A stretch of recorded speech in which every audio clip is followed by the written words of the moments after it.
مرحبا بكم في قناة فوزية بيوتي. نتمنى يا ربي تكونوا كلكم بخير وعلى خير وتكونوا في احسن الاحوال. واليوم فيديو جديد. تعودنا في هذه الفيديوهات اللي دازوا مؤخرا. كنت كنشارك معكم لي ريفيو على منتجات تجميليه. شاركنا بزاف ديال المعلومات، تعرفنا على بزاف ديال المنتجات، منها اللي جديد ومنهم اللي كانوا موجودين في السوق. واليوم فيديو جديد غيكون مختلف، غادي نرجعوا شويه للوصفات الطبيعيه. وعلاش اختاريت بالضبط اليوم نشارك معكم وصفه طبيعيه؟ كنعرفوا في هذه الوقيته هذه بالضبط ديال شهر واحد كاين واحد النزله ديال البرد، والناس بزاف كيعانيو من الكحه، من السعال. كتشوفي كتلقاي عائله مرض من زوج الناس ولا ثلاثه، ولا الا مرض واحد كيمرضوا كاع الناس د العائله، لان هذاك الرواح كيعادي وفيروس كيعادي. ولهذا يعني في هذه الوقيته هذه كندير واحد الوصفه طبيعيه للاكل وللعلاج، كداوي لينا، تقدري تستعمليها كوقايه، يعني باش ما يضربكش البرد، باش ما يجيكش السعال، باش ما يتغلبش عليك. وحتى الناس اللي هما تصابوا بهاد النزله ديال البرد راه كيستعملوها. وانا راه ضروري في هاد الوقيته ديال البرد اللي كتولي فيه هاد النزله ديال البرد والناس كيمرضوا بالسعال، فكنستعمل هذه الوصفه طبيعيه ضروري كوقايه وعلاج في نفس الوقت. غادي نشاركها معكم، وقلت علاش لا المتتبعين حتى هما نشارك معهم هذه الوصفه. الله يشافي الجميع يا ربي. فهاد الوصفه اللي غادي نبدا معكم، غادي نجيبوا واحد الطبيصيل. شوفوا انا غادي نشارك معكم هاد الكميه القليله اللي كنستعملها انا في وجبه ديال الفطور. كيف قلت لكم هو راه غذاء، هو اكل، وفي نفس الوقت راه كله عامر بلي زونتيبيوتيك. انتم غادي تشوفوا معايا الا بقيتوا معايا حتى النهايه ديال الفيديو فغادي تعرفوا على الوصفه. فهاد الوصفه راه كنفطر بها انا يوميا، مالين الدار يعني كنستعملوها، كنفطر بها يوميا. فهي وقايه، الا بغيتي ما يضربكش البرد في هاد الوقيته، ما تصابيش بالسعال وبالكحه، كتستعمليها راه ما كيقيسكش البرد. وحتى لا قدر الله شي حد من افراد الاسره ضربوا البرد، راه كتستعمليها وكيداوموا عليها، راه كيدوزهم يعني الحال باذن الله. فكنجيب واحد الطبيصيل بحال هكذا، غادي نشارك معكم في الصباح فاش كنبغي نفطر. الا كنت مزروبه راه وما كنتش موجداها من قبل، راه هكا كندير. كنجيب واحد الطبيصيل، واحد الوصفه اللي سهله بزاف وسريعه، والمفعول ديالها رائع بزاف. وكنجيب زيت العود هكذا داك القياس اللي انا غادي نفطر به، وكنوجدها على السريع. كنجيب هنا عندي فلفله، هادو الانواع ديال الفلافل، ولكن الفلفله اللي كتكون حاره. كاينه هاد الحمراء، كاينه هادي اللي كتكون خضراء ناصحه، وكاينه هادي. المهم هو انها تكون حاره. كنعرفوا الفلفله فوائد ديالها كثيره بزاف. هاد الفلفله الحاره راه كتكون غنيه بالفيتامين سي. ما يهمش اش من لون كان عندك، ماشي مشكل، استعملي اي وحده فيهم. والثومه لانتيبيوتيك اللي اساسي، اللي خصكم ضروري في هذه الوقيته ديال البرد انكم تستهلكوها. واخا هذه الوقيته هذه الصراحه راه طلعت في الثمن بزاف، ولكن راه ولا بد منها، لانها راه انتيبيوتيك رائع. المهم باش ما نطولش عليكم، انا كناخذ هاد الثومه كيف قلت لكم نوجدها معكم مباشره على السريع. انا ما كنحيدش لها. المهم هذه مغسوله ونظيفه، وهاد القشره راه ما كنحيدهاش لان القشره راه مفيده جدا. بحال دابا بغيت نفطر راه كنوجد غير كميه قليله هكذا، كنحتاج غير هاد النص هذا، وكنقطعها دوائر بالقشيره ديالها. كاين هاد الطريقه هذه، ولا يعني الا ما كانش كيعجبك هذوك الطريفات يبانوا الكبار، كتقطعيها هكذا مزيانه رقيقه، ما كتبقاش تبان. بغيتوا تحيدوا القشره حيدوها وديروها بحال هكذا رقيقه. انا كنستعملها بالقشره ديالها لان القشره راه فيها فوائد كثيره. كنقطع بحال هكذا النص ديال فريع ديال الثومه، وكنجيب هاد الفلفله الحاره وكناخذها بحال هكذا حتى هي كنقطعها مباشره. يعني هاد الوصفه راه كتوجديها على السريع، حتى كتوجدي كويس ديال اتاي ديالك في الصباح، وكتحطي هاد الطبيصيل هكذا وكتوجدي صافي بحال هكذا. كنقطع هاد الثومه وهاد الفلفله الحاره وسط من. وردوا بالكم البنات، عرفتوا هاد الفلفله تبارك الله حاره مزيان، الريحه ديالها طالعه. وردوا البال، ما تحكوش عينيكم ولا تقيسوا شي حاجه، مباشره تمشيو تغسلوا بالصابون. المكون الاخر هو الازير. الازير مفيد جدا جدا في هذه الوقيته ديال البرد وديال السعال.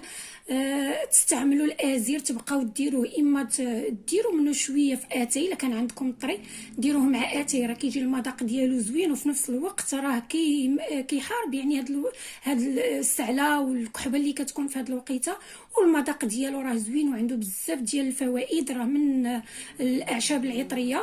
الازير عندي انا، الا عندكم طري استعملوه، انا عندي يابس كنجيبو كنيبسو، كناخذ منه واحد شويه، هانتوما شوفوا قداش، غير شويه.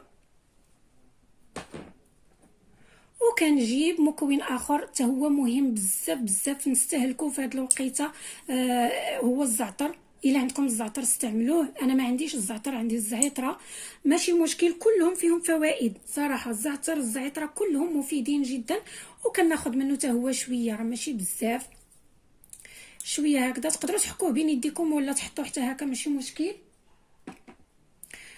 وصافي، وكنخلط هاد المكونات كيف قلت لكم. في الصباح فاش كنبغي نفطر كنوجد في اتاي ديالي، وفي نفس الوقت كنوجد هذا حدايا، بينو موجود اتاي وتقاد. صافي كتكون كيكون هاد الزيت يعني خرجت، خلصنا ديك المكونات كلها اللي كاينه في الثومه واللي كاينه في الفلفله.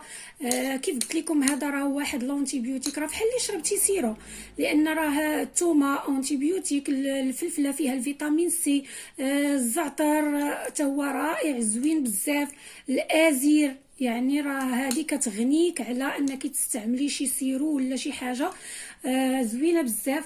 غادي نقول لكم حاجه اخرى، الا كان عندي الوقت كناخذ هاد المكونات، كناخذ شي قرعه ديال الزاج، وكنخوي فيها الزيت، وكنوجد هاد المقادير كامله، كتكون مضوبله بطبيعه الحال، كتكون بكميات كبيره، وكنوجد واحد القرعه كبيره ديال زيت العود، وكنخليها وكتبقى يعني كنفطر منها يوميا. كناخذ غير داك الزيت الفوقاني، هادشي هذا ما كناخذوش، كيبقى في القرعه لتحت، وكنبقى ناخذ منها انا غير الزيت نحطو هكذا في طبيصيل نفطر به، وهادشي هذا كيبقى دائما لتحت. وهذاك الزيت يعني فاش كيقلال كنبقى دائما كناكل منه، وكنزيد فيه، فهمتي، كنزيد في ديك القرعه الزيت، وكتبقى تطلق فيه هذيك المكونات، يعني كيبقى طيله هذه الفتره ديال البرد، راه زوين رائع بزاف. البنات جربوا هذا على حسابي، وإلا جربتوه ما غاديش يبقى يخطاكم، وغادي تشوفوا النتيجه اللي زوينه بزاف، ما غاديش يبقى يضربكم البرد. هذا تبقاو تستعملوه كوقايه قبل، يعني الانسان ماشي مرض وعادي يبدا يقلب على السيروات والكينات وكذا،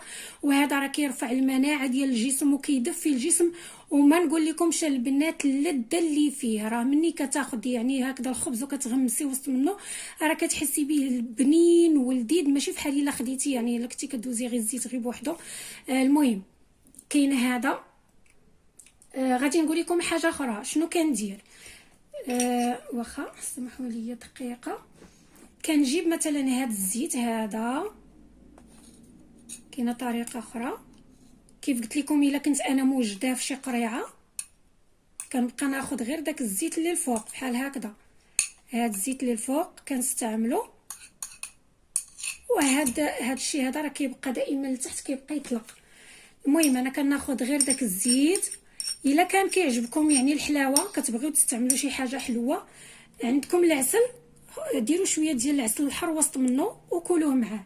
الا ما عندكش العسل الحر وكنتي كتبغي المذاق ديال التمر، انا كيعجبني ندير شويه ديال التمر بحال هكذا، كنقطعو حتى هو وكنرميه وسط من هذا الزيت،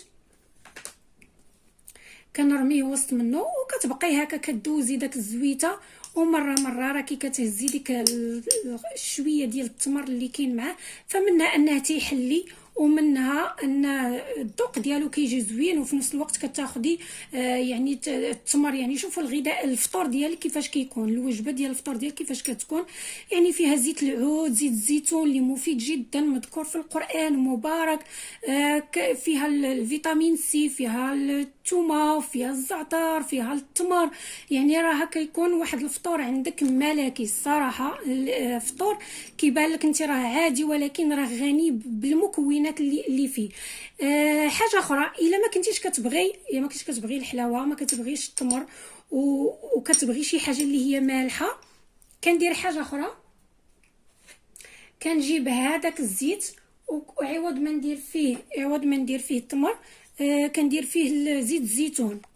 عفوا، كندير فيه الزيتون. كناخذ هكذا شويه تاع الزيتون الكحل، وكنديرو هكا وسط منه، وكتبقاي دوزي به. يعني الا ما كنتيش بغيتي الحلاوه، ولكن الناس اللي ما عندهمش طونسيون، ما عندهمش مشكل مع الملحه، حتى هو كيجي المذاق ديالو غزال وزوين بزاف بزاف. يعني كدوزي في الزويته، ومره كتهزي معاك شويه تاع الزيتون كحل، كيجي الذوق ديالو غزال.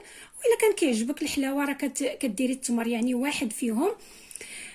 وصافي البنات، هاد الوصفه راها رائعه. انا راه ما كتخطانيش هاد الوصفه في البرد، راه هذا باش كنفطر صراحه زوين بزاف بزاف. واللي ذاقوا عندي راه كيعجبوا المذاق ديالو، والفوائد ديالو كثيره. وباش ما نطولش عليكم البنات، كنتمنى لكم الشفاء والصحه، ودوام الصحه والعافيه ان شاء الله. وحتى لهنا غنكون وصلت معكم نهايه الفيديو. نتمنى انكم تكونوا استفدتوا منه، والى اللقاء فيديو قادم ان شاء الله.